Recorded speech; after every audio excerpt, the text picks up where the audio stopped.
Oi pessoal, desculpa pela demora do vídeo dessa semana que a gente mudou de casa e aí acabou demorando um pouquinho pra gente conseguir instalar o PC e editar o vídeo, enviar tudo. Mas o que vocês vão ver hoje é um passeio que a gente fez no domingo, que a gente foi na Blue Pool. É água da montanha que descongela a neve, né, que acumulou durante o inverno. E aí essa água, essa Blue Pool é onde passa a água de uma dessas montanhas, ou de várias, eu não sei. Mas então, vocês vão ver aí. E a água é muito gelada, botava o pé assim, 2 segundos com o pé dentro da água já tava morrendo de dor de tão gelada que era a água. Espero que vocês gostem. E mais um lugar aí da Nova Zelândia que a gente foi conhecer, levou vocês junto pra conhecer esse lugar. Vem com a gente então.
Quero mostrar pra vocês uma aventura na Nova Zelândia.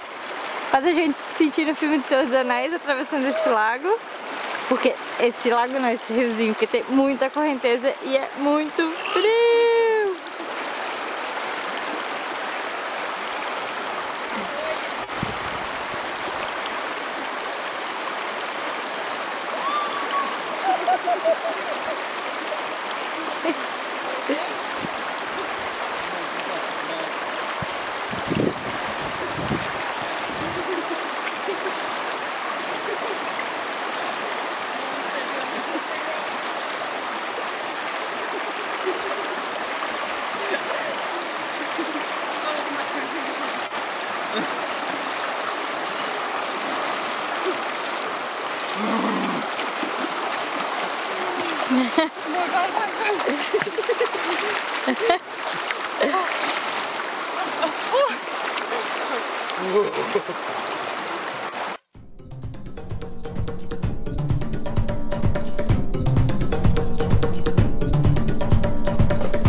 Espero que vocês tenham gostado do vídeo. Não esquece de dar um joinha, de compartilhar, né, os lugares aqui da Nova Zelândia que a gente mostra.